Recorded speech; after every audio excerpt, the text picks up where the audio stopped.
Anaesthesia की दुनिया में खुशामदीद। यहाँ सही दवा का इंतखाब अक्सर एक नाजुक फैसला होता है। आज हम इंट्रावीनस एजेंट्स की गहराई में जाएंगे, उनकी फार्माकोलॉजी को समझेंगे और ये जानेंगे कि क्लिनिकल प्रैक्टिस में बेहतरीन फैसले कैसे किए जा सकते हैं। तो सोचिए, एक मरीज नाजुक हालत में है और फौरन फैसला करना है। ऐसे में सही इंडक्शन एजेंट का इंतखाब कैसे किया जाए, ये एक बहुत बड़ा सवाल है। आइए इस अहम फैसले के पीछे जो साइंस है उसे समझते हैं और देखते हैं कि मुख्तलिफ एजेंट्स मुख्तलिफ हालात में आखिर काम कैसे करते हैं। अच्छा, तो आज की हमारी गुफ्तगू का खाका कुछ यूं होगा। हम सबसे पहले इंडक्शन एजेंट्स के टूल किट पर नज़र डालेंगे, फिर हम देखेंगे कि गैर मुस्तहकम मरीजों के लिए एनेस्थीसिया कैसे दिया जाए, दिमाग को कैसे महफूज रखा जाए और कुछ खास सूरत हाल में कौन से एजेंट्स बेहतर हैं। इसके बाद हम दर्द कम करने वाली अद्वियात यानी एनाल्जेसिक्स का जायजा लेंगे और आखिर में कुछ इंतहाई अहम हिफाजती नुकात पर बात खत्म करेंगे। तो चलिए शुरू करते हैं। सबसे पहले देखते हैं कि एक एनेस्थीसियोलॉजिस्ट के पास कौन कौन से बुनियादी टूल्स मौजूद होते हैं। ये जो 5 ग्रुप्स आप देख रहे हैं, ये दरअसल जदीद इंट्रावेनस एनेस्थीसिया की बुनियाद हैं। बार्बिचुरेट्स, बेंजोडायाज़ेपाइन्स, केटामाइन, इटोमिडेट और प्रोपोफोल। हर एक की अपनी अलग प्रोफाइल है, काम करने का अपना तरीका है और यही समझना एक माहिर एनेस्थीसियोलॉजिस्ट की पहचान है। ठीक है, अब एक बहुत ही चैलेंजिंग और हाई स्टेक सिनारियो की तरफ चलते हैं, यानी एक ऐसे मरीज को एनेस्थीसिया देना जिसका ब्लड प्रेशर और दिल का निज़ाम यानी हीमोडायनामिक्स पहले ही गैर मुस्तहकम हो। इस सूरत हाल में इंतखाब अक्सर इन 2 एजेंट्स के दरमियान होता है। एक तरफ है केटामाइन, जो सिंपैथेटिक नर्वस सिस्टम को एक तरह से किक स्टार्ट करता है, जिससे ब्लड प्रेशर और हार्ट रेट बढ़ता है। ये शॉक की हालत में जिंदगी बचा सकता है। दूसरी तरफ है एटोमिडेट, जो कल्बी निज़ाम पर कम से कम असर डालकर हर चीज़ को मुस्तहकम रखता है, लेकिन इसका एक नुकसान है, ये एड्रीनल ग्लैंड को दबा सकता है। तो फैसला बहुत सोच समझकर करना होता है। चलें अब एक और अहम चैलेंज की तरफ बढ़ते हैं, यानी एक ऐसे मरीज का इंतजाम करना जिसके दिमाग के अंदर प्रेशर, जिसे हम इंट्राक्रेनियल प्रेशर कहते हैं, बढ़ा हुआ हो। यहाँ बार्बिचुरेट्स जैसे कि थियोपेंटाल का कमाल नजर आता है। ये एक जंजीरी अमल शुरू करते हैं। पहले ये दिमाग की खून की नालियों को सिकोड़ते हैं, जिससे दिमाग में खून का बहाव और हजम कम हो जाता है। इसका सीधा नतीजा ये निकलता है कि दिमाग के अंदर का प्रेशर यानी आईसीपी कम हो जाता है और अक्सर इससे दिमाग को खून की फराहमी यानी सेरिब्रल परफ्यूजन प्रेशर बेहतर हो जाता है। वैसे सिर्फ बार्बिचुरेट्स ही नहीं, प्रोपोफॉल भी दिमाग के तहफ़्फ़ुज़ के लिए एक बहुत ताकतवर टूल है।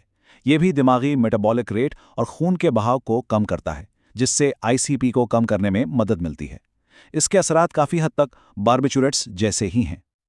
लेकिन एनेस्थीसिया सिर्फ बड़े बहरानों को संभालने का नाम नहीं है। अक्सर सही दवा का इंतखाब मरीज की छोटी छोटी तफसीलात और उसकी मखसूस हालत पर मुनहसिर होता है।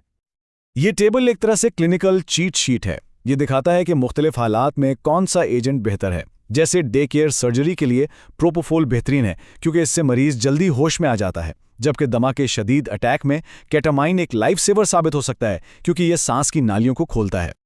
अब तक हम बेहोशी की बात कर रहे थे, आइए अब दर्द पर काबू पाने की तरफ बढ़ते हैं और कुछ अहम एनाल्जेसिक्स यानी दर्दकश अद्वियात पर एक नज़र डालते हैं।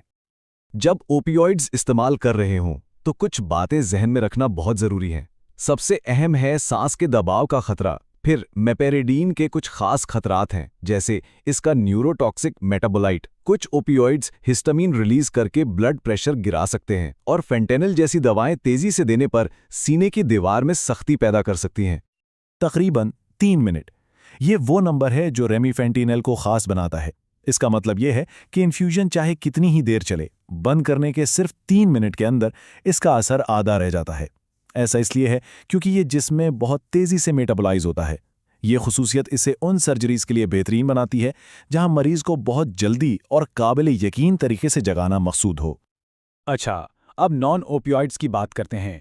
कॉक्स 1 और कॉक्स 2 के दरमियान फ़र्क समझना साइड इफ़ेक्ट्स को मैनेज करने के लिए बहुत ज़रूरी है। कॉक्स 1 हमारे जिस्म में हर वक्त मौजूद होता है और मैदे की हिफाजत और प्लेटलेट्स के काम में मदद करता है। इसे रोकने से मैदे के मसाइल हो सकते हैं।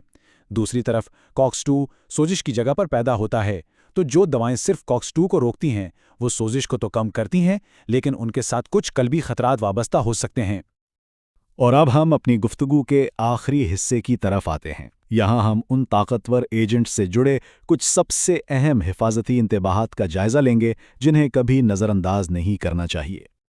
प्रोपोफोल के बारे में ये एक इंतहाई अहम इंतबाह है। इसकी जो दूध जैसी शक्ल है वो चिकनाई की वजह से है और यही चिकनाई इसे बैक्टीरिया के लिए एक बेहतरीन ग्रोथ मीडियम बना देती है। इसलिए जब भी प्रोपोफोल इस्तेमाल करें तो याद रखें कि सख्त एसेप्टिक यानी जरासीम से पाक तकनीक कोई ऑप्शन नहीं बल्कि मरीज की हिफाजत के लिए एक लाजमी शर्त है। बारबिचुरेट्स जैसे थियोपेंटॉल इंतहाई अल्कलाइन होते हैं। इनका पीएच 10 से भी ज्यादा होता है। अगर गलती से ये इंजेक्शन रग की बजाय शरियान यानी आर्टरी में लग जाए तो ये एक हकीकी इमरजेंसी बन जाता है, जिससे शदीद वेज़ोस्पाज़म हो सकता है। अगर ऐसा हो जाए तो फौरी एक्शन की ज़रूरत होती है। इसमें वेसोस्पाज़म का मुकाबला करने के लिए वैसोडाइलेटर्स देना, खून को जमने से रोकने के लिए हेपेरिन देना और सिंपैथेटिक ब्लॉक करना शामिल है ताकि खून का बहाव बेहतर हो सके। और आखिर में एटोमीडेट के बारे में ये अहम नुक्ता, यही इसका सबसे बड़ा ट्रेड ऑफ है। ये हीमोडायनेमिक इस्तेहकाम तो देता है लेकिन इसकी कीमत कॉर्टिसोल की पैदावार में कमी की सूरत में अदा करनी पड़ती है। शदीद बीमार मरीजों जैसे सेप्सिस के मरीजों या जिनका आईसीयू में तवील क़याम हो, उनमें ये एक बहुत अहम गौरतलब बात है। तो हर एजेंट के अपने फ़ायदे और नुकसानात हैं। एनेस्थीसियोलॉजी का फन इसी में है कि सही दवा की फार्माकोलॉजिकल प्रोफाइल को मरीज की इनफरादी हालत और सर्जरी की ज़रूरत के मुताबिक मुंतखब किया जाए। तो अगली बार जब केस की तैयारी हो तो खुद से ये सवाल ज़रूर पूछें, इस खास मरीज के लिए सबसे अहम क्या है? हीमोडायनामिक इस्तेहकाम, दिमाग का तहफ़्फ़ुज़ या फिर तेज़ रिकवरी? सही जवाब का इंतखाब ही एक अच्छे एनेस्थीसियोलॉजिस्ट को एक बेहतरीन एनेस्थीसियोलॉजिस्ट बनाता है।